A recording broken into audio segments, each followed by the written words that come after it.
Hi, we're going to take a tour of the back of my van and show you how I do what I do and what I do it with.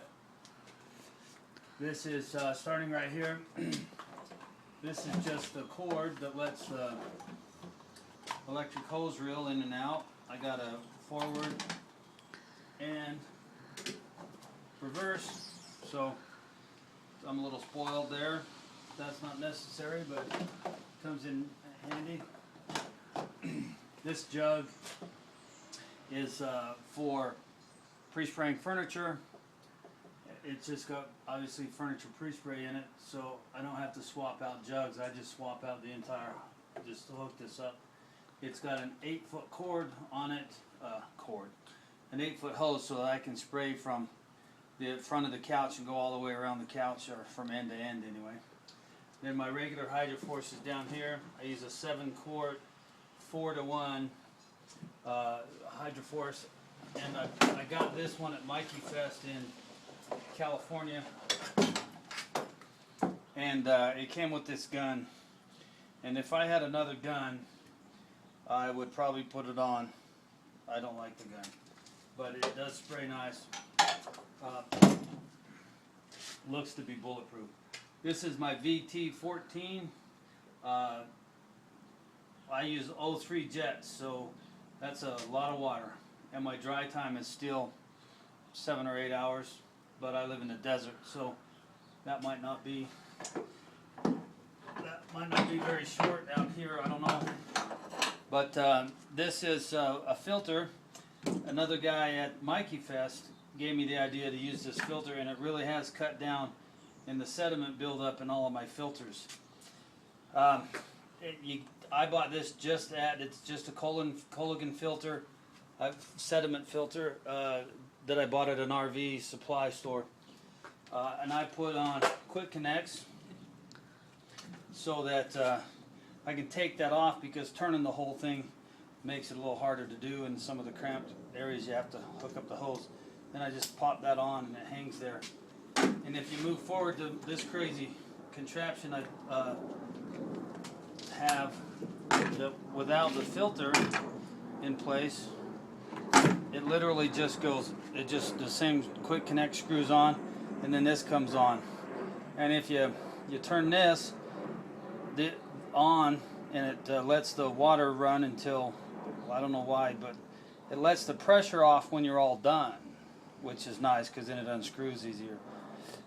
If you pop this, it just turns it onto the hose, but you can't leave it on because it will literally draw water from your water box if you leave it on, your fresh water box, tank, whatever you want to call it. So this is a nice way to do it. Keeps you from getting as much gunk, and these are only 20 bucks. For me, they last 4 or 5 months.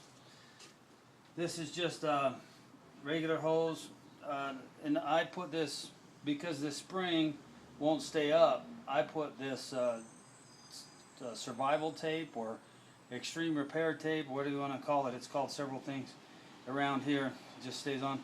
This is my I think it's a Westpac valve, and I really like it because it's really easy on, easy off. You don't have to grab it or nothing, so I'm going to use that one probably. Moving left to right, you see an air path. Doesn't get a lot of use, but I do use it once in a while. This is the bucket that I make my pre-spray.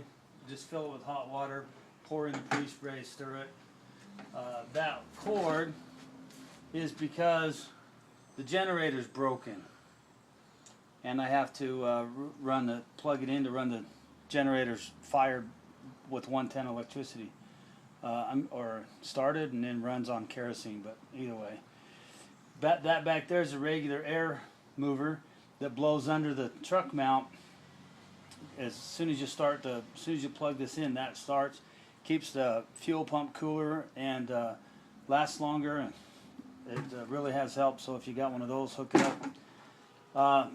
This is Soils and Oils end cap, a pretty good little cleaner. That's a mixed up bottle that goes in the sprayer, and once in a while I put this stuff all away and it looks really, really neat, but I haven't done it for a few days. This is a Mighty 175 with the tank, and it's the best one I've ever had, so I wouldn't hesitate to buy another one of them. Those are pretty nice. And then I got Enzol is how everybody knows by now. It's how I do my deodorizer. I just pour it mix it in a bucket and pour it out of that bucket up video I have.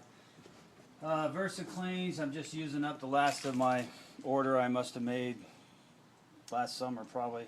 So I got it out here to remind myself to use it. I got a couple of samples of Power Burst, and that's another Power Burst, but there's a dry slurry around here somewhere that John from Superior sent me. And this works pretty good, and dry slurry does too, but I'll probably use soils and oils unless I need some extreme enzyme booster. And then moving this way, I measure all my cup, all my supplies, everything from deodorizer to pre-spray gets a pretty good measure, accurate measure, just by having a cup. This is found at auto parts stores, just a wide mouth funnel that I put in my pre-spray jug and can pour the pre-spray in it. These are my Harbor Freight gloves, and I don't know why people complain about the fingers. Their fingers getting black. Mine never have, and I've used 10 pair. So I like these gloves for $6 or $7. $3 if you buy them on sale. Nothing unique or new in there. This is how I stir my pre-spray. After I fill this up, when I'm using the powder, I pour the water in there first, the powder in there, and then I stir for 30 seconds. It gets it mixed up really good. If you want another way to power wash a parking lot, or a couple of things, the floor mats or something from a car, you can have a gun on hand. And then I have two stair tools, a 30-inch and I don't even know what that is, 18-inch. And I use this one when the stairs turn a couple of times, or one of them spiral staircases. I use the little one. When there's room at the bottom of the stairs that you're not going to bump into the wall, I use this one. Otherwise, I still use that one. This is just a strainer for a lot of times Enzol. If I'm going to use it as a pre-spray, won't dissolve completely, so I filter it out. And sometimes gunk gets in the water from leaves or just shit blowing in the air someday. I said a bad word. Crap blowing in the air, so I use that to... Anyway. Then this, let me do a testimonial on these. These are RoboGrip pliers, and or Bionic Grip, and save your money, because they're a complete piece of crap. They're very well made, but they don't hold on to anything. And so I'm a gadget guy. I bought this too, and it doesn't work either. You see it wiggles open. Not good. Use a regular pair. But this, everybody's got to get one of these.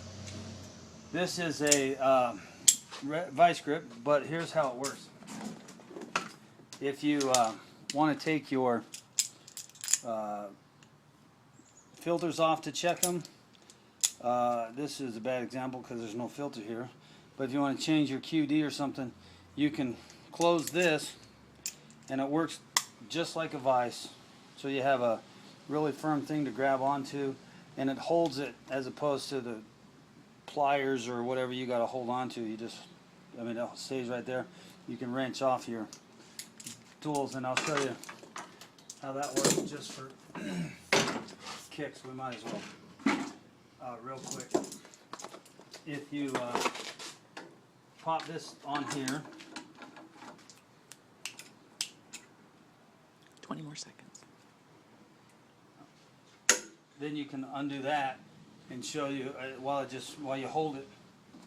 So that's everything, I think.